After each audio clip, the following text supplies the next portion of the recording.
I'm Dr. Stephanie McNally. I am the Vice President for the OBGYN service line in our Central Region. I'm an Associate Executive Regional Physician Lead, as well as the Director for OBGYN Services at the Katz Institute for Women's Health. I'm Dr. Cacciabaudo. I'm a cardiologist at Northwell Health. I'm also the co-director of the Women's Heart Health Pillar of the Northwell Cardiovascular Institute, and I'm the medical director at Huntington Hospital.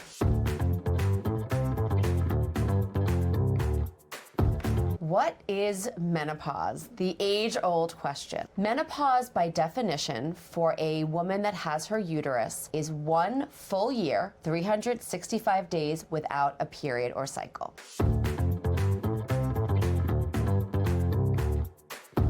What happens to the body during menopause? And I think, Dr. Cacciabaudo, we have many things that we can talk about from head to toe. So one of the most common things that women present when they come to the GYN is really this irregular cycle. So periods start to become closer together, they space out, and then they stop. And with this depletion in estrogen, we will start to then understand vasomotor symptoms, the hot flash, the night sweat, mood changes, sleep disturbances, changes in body composition, cardiovascular changes, genital urinary changes that have to do with pelvis and bladder. So those are just a few of them.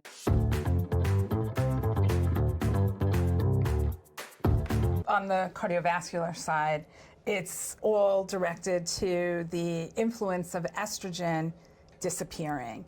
And so the benefits that women have during their perimenopausal years is this elasticity of your blood vessels and good cholesterol profiles. So when we talk about our cholesterol profile, we talk about our total cholesterol number, but we also talk about the good cholesterol, the high density lipoproteins, and the bad cholesterol, the low density lipoproteins. As you transition through menopause and lose estrogen, the high HDL, the good cholesterol that is high, ends up dropping, and you see more elevation in your bad cholesterol. And so ultimately, after a period of time, and we usually say about 10 years, the cardiovascular risk ends up mirroring that of men, where we see the increase in cardiac risk rising around the 5th decade of a man's life. And what I think is so important when you're talking about the cardiovascular change is this hot flash. That has to do with dilation and constriction, how your blood vessels change. That contributes to your heat.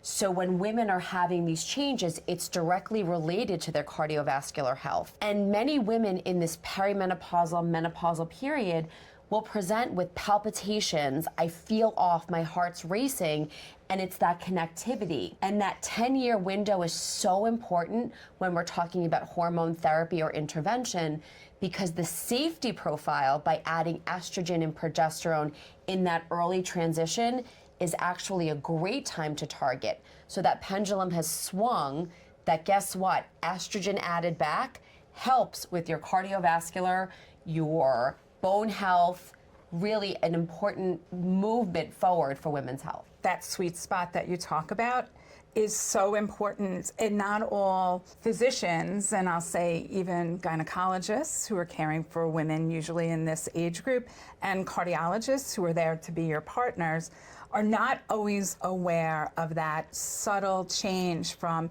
early intervention, so that catching people right when they're transitioning from perimenopause into menopause, and then late menopause. That is so essential. And so really partnering with physicians that have awareness and sometimes even expertise, additional expertise above and beyond what we get in our training. The North American Menopause Society has created an additional pathway of learning that ends with their certificate, so evidence of becoming expert in this space. So really important for women to identify the level of expertise, the depth of knowledge of their caregivers when you're entering into this menopausal period. Yeah, and that certification, the Menopause Society has given additional testing, education, conferences, and as a menopause certified provider, being able to then partner with all of these other disciplines, particularly cardiovascular health, is vital. The other piece of the North American Menopause Society is that they have this really wonderful relationship with the American Heart Association too. And so as new research comes out, there is this interwoven agenda and mission that's aligned for moving together in the space of new technologies and new idea development. The story really starts in the 50s when pathologists were identifying that women who died prematurely of cardiovascular disease, so in their 30s and 40s, they were identifying coronary plaque buildup, cardiovascular disease in these patients. And what they found, the common thread, was surgical menopause. So not just your body aging and your ovaries starting to tucker out, but actually being surgically removed. So that was the first window that estrogen's playing a role with cardiovascular disease. So I'm talking about the 1950s. And so what happens when you give estrogen back to people? In the 60s, the Coronary Drug Project, which was an idea to try to fast-track cardiac prevention, one of the limbs of that trial was to give estrogen not just to women, but they boldly tried to give it to men too. And what they found pretty quickly, honestly within months of initiating the trial, men were dying of blood clots, whether in their lungs, in their legs, or in their heart. And so they had to terminate that branch of the study.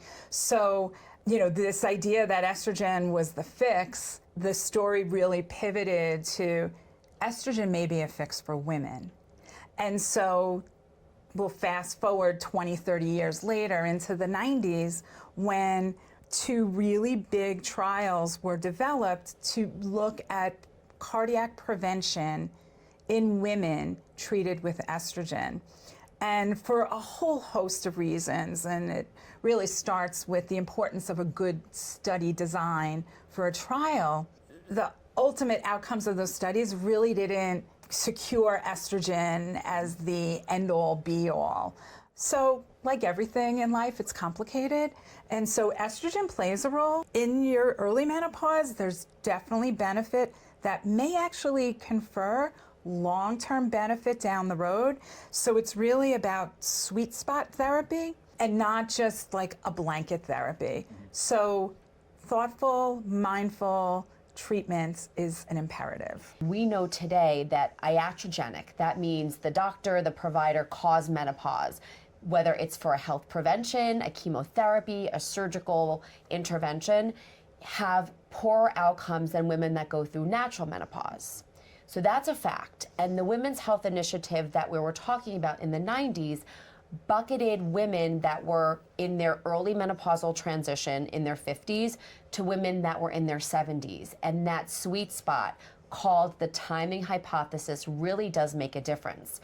And then the estrogens and progesterones that were used in that study in the 90s, which actually it should be going on till this day, but they stopped it early, are different than what we're using nowadays. So there's a shift in the safety profile. And again, when they looked at that data from the 90s, even though that study was stopped, women on estrogen alone and estrogen progesterone actually had a decrease in all-cause mortality when taken in that first decade.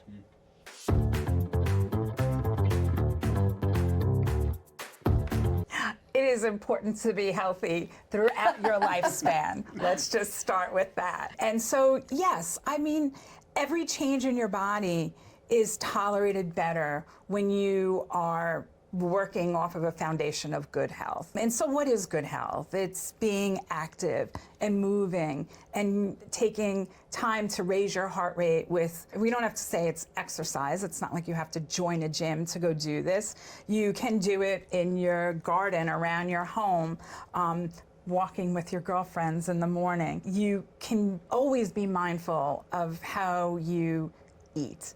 And that mindfulness really needs to start when you're a kid. And so moms and dads out there, please think about the plates that your kids build, and you want them to be colorful. You want half your plate to have reds and greens and oranges and yellows, so lots of fruits and vegetables. Half the plate should look like that. And then the other half is your proteins and your carbohydrates. Entering into menopause with that foundation really helps you tolerate the changes that come with the loss of estrogen.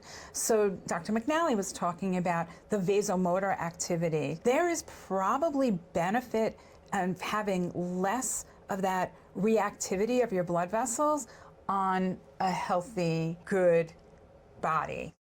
It's the protein intake, especially in the perimenopausal period, and then also resistance training and weightlifting, because we know the more muscle mass somebody has, because your muscle mass significantly decreases in that early menopause transition.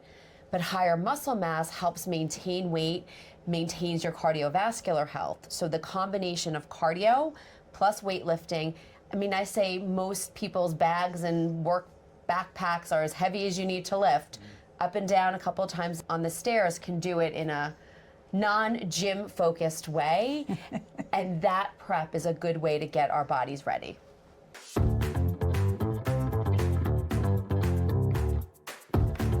Knowing your numbers is critical. It's been the message of the Go Health movement since day one, and it still resonates and is really important. And the reason why is that the knowledge of your own body is essential in your partnership with your healthcare provider and in identifying for yourself what you need to work on for prevention. So what are those numbers? Knowing your ideal body weight. So if you do what we just said, enter the menopause with healthy eating habits and a good movement plan or exercise plan, you'll be well positioned and you'll probably be at your ideal body weight. You want to know what your blood pressure is, and you want to know what your ideal blood pressure should be. That's pretty easy these days. It's 120/70 is kind of the goal for everyone. You want to know where your cholesterol levels are. We talked about the total cholesterol, the good cholesterol, the bad cholesterol. You want to know where those numbers are, because the lower your bad cholesterol, the better off you are in stabilizing cardiovascular disease, but even allowing cardiovascular disease to diminish. We use the term regression. The other is blood sugar levels, so your diabetes risk. You want to know where your glucose level is, but you also want to know where your glycosylated hemoglobin level is. That's a kind of a marker of where your sugar levels have been over a 10-week period. You're not going to get these numbers alone. You need to have a doctor, and you need to partner with that doctor. And so knowing your numbers allows you to be a better consumer of your visit with your doctor too.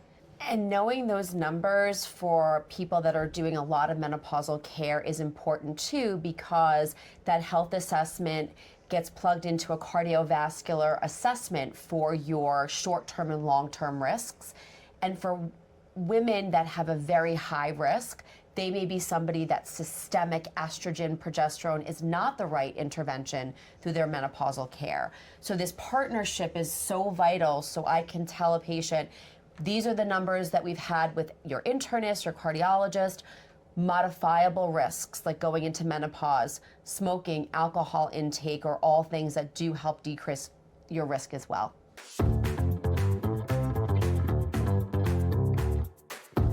How concerned should a woman be about her diet going through menopause? In general, like we've been talking about, it's that healthy balance, and we're human. So there may be days that there are foods that are a little bit higher in saturated fats or grease that may be delicious. But in general, that balance is important.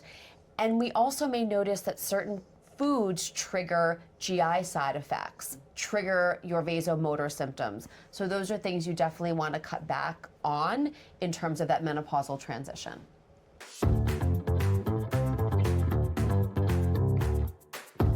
The evidence that comes with a commitment to an exercise program, we'll call it, is so clear in the scientific literature as to its benefit. There is a really wonderful study that came out of Boston and the prevention group that started the Framingham Heart Study that shows that daily exercise for up to 45 minutes a day negates even the worst risk factors for cardiovascular disease. So even being a smoker, which is probably the worst thing you can choose to do to your body, and having diabetes, and having an excess body weight, if you exercise daily, your cardiovascular risk plummets. So it is so important. It is the easiest thing that we can do. The one intervention that physicians recommend that we can actually be successful at. I go to my doctor year over year and they get called out on my weight, and I know that I'm not where I'm supposed to be, but I can commit to exercising 3-4 days a week and feel like I'm doing something good for myself. And so setting our patients up for success is one of the most important things that we can do as physicians. And I love that success because that is a measure of what the patient needs, so meeting them where they are, because it doesn't mean, as we said, gym membership. It means movement, activity, drop-offs. Can you walk? When I take my kids to practice, I try to get there 10 minutes before and after and walk the tracks if they're there. Just something that's doing and that doesn't require a lot more hours of my day. Yeah, success is usually the most simple things that you can do.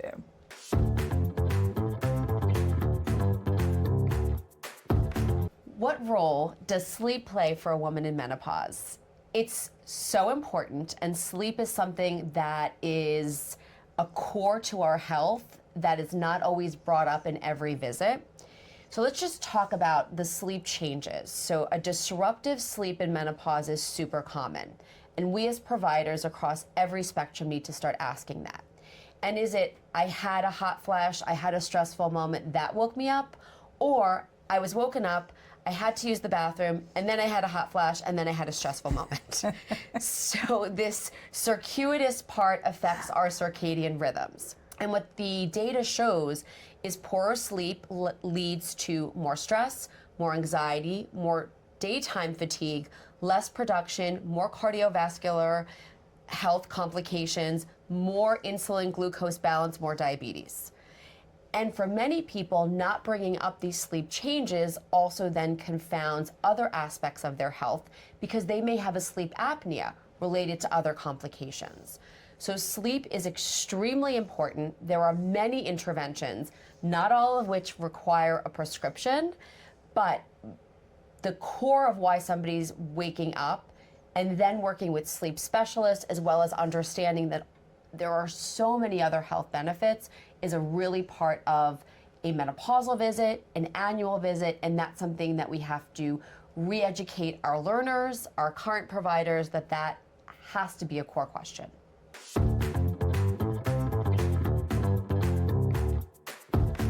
The risk of cardiovascular disease in women rises after the menopause. It's not immediate. There's a 10-year window, a lag time. So most of the studies, and we mentioned the Women's Health Initiative earlier, that study really pretty much said by 63, your risk of cardiovascular disease is on the same level as men.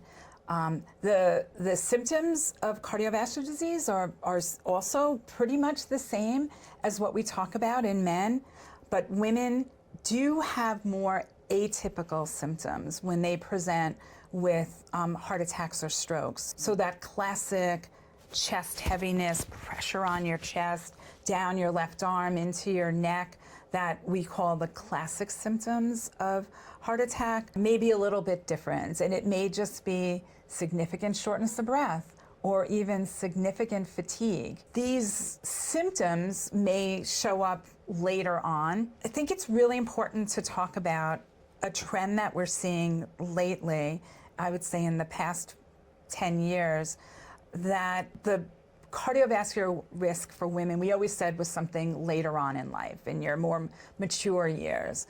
But we are seeing more younger women, premenopausal, having cardiac events. And there is a lot for us to unpack and learn in that space. I'm mentioning it because those symptoms have to be taken seriously at any point in your life.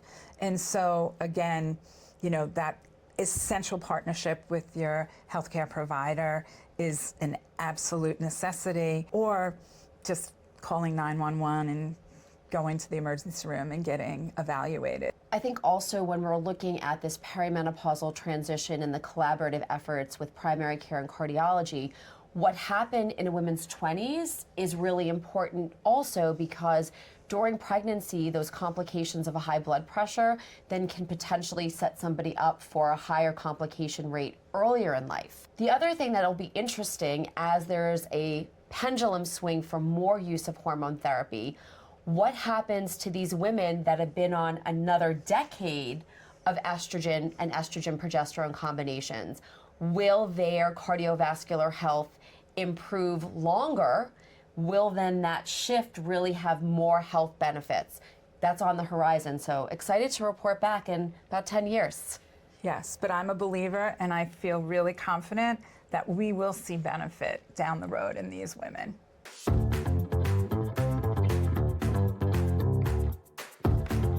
So women going through menopause can have a higher rate of mood changes, anxiety, depression, and it is really connected to the neurochemical changes. Estrogen receptors live in a woman's body, throughout their body. So as that estrogen level is depleted and goes down in either provider-caused iatrogenic menopause or natural menopause, women, especially those with an underlying risk, known depression or anxiety, can have an exacerbation. So that shift in the hormone level, decline in estrogen, changes neurochemical balance, and so their symptoms can be more significant. So know that these changes perimenopausally are happening.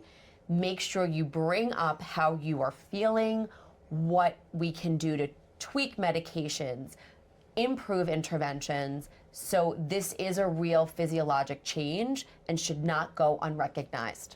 One change in the Northwell Health Physician Partners Program, that's our medical group, is every physician is expected to screen for depression.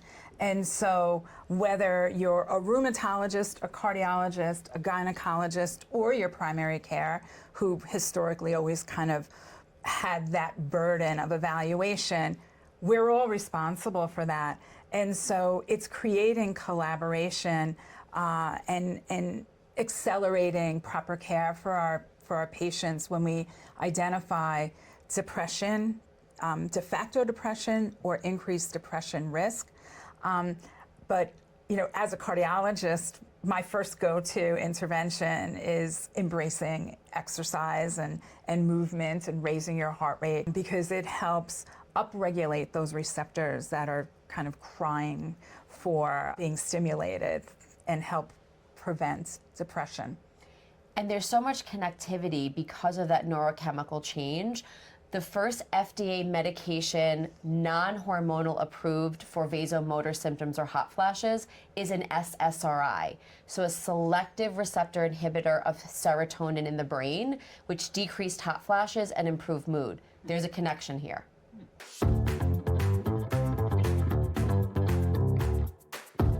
If I had to tell you one thing about menopause, you are not alone. There are millions of women that are going through the menopausal transition, and now that it's become so vital as a discussion point in the United States and across the globe, your symptoms are real. You can speak to somebody, and if somebody's not listening and or hearing you, you need to find a provider, particularly one that is certified in menopause, to listen, because you are not alone. This is the power of your girlfriends to talk about what you're feeling, because everyone's menopause journey is a little different, and then maybe learn of some really good partners for your health care. because that would be my answer to that question, is have a healthcare partner that you trust, that you can talk to authentically, that you don't feel like you're being judged or rushed for time, so that you can kind of unpack your concerns and then create a really good plan together. I always say to women, if you get a bad haircut, do you go back to that person to cut your hair again? The answer is always no. So if you're going to a physician or a healthcare provider that you don't have that great relationship with, we're in New York. You can go anywhere. You can find another partner in that. It's worth the investment of time, because people will say, oh, my records need to be transferred. We're in the world of electronic medical records. That is so easy. That shouldn't even be an obstacle. It's really about investing time to find the right partner. It's a game changer. Your whole health journey from that moment on looks so different with a good partner.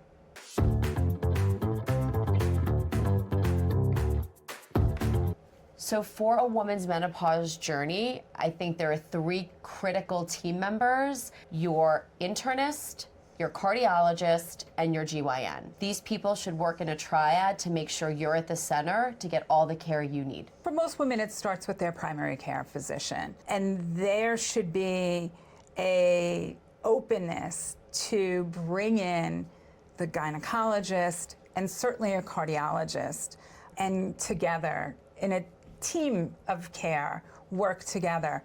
I love when a gynecologist will call me up and ask, my thoughts on whether hormone replacement therapy is the right thing to do at this moment in time. And maybe I may want to order a test or two to make sure that it's a safe time to initiate that kind of therapy. So collaboration's the key. It usually starts with one provider, and that person needs to be open and recognize that good menopause care is team sport. And even just a personal angle, kind of going through this, for many women, it starts in the perimenopausal period. So if they're noticing those vasomotor symptoms, I went to the room 7 times, I can't remember what it is, brain fog type of thing, make sure with your cardiologist that you are cleared and everything is in check to then proceed with hormone therapy. And not every internist, cardiologist, or GYN is going to be comfortable taking care of every aspect, but if they do it together, your bases are covered.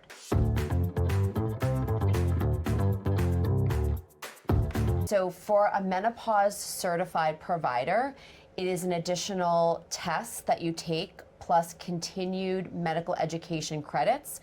You can go to a conference, you can do their online education tutorials, so several ways to stay connected with the society. So that would be an MSCP, a menopause certified provider. And the certification that you talked about really is for the consumer who's just looking for who a good partner would be. That would be an extra level of assurance that you're getting the expertise you're looking for. And many of us that are living in the menopause world believe that this will become its separate subset of medicine in the future. So starting now and making sure our learners and our residents are educated at this different vantage of a woman's life is really important for next steps.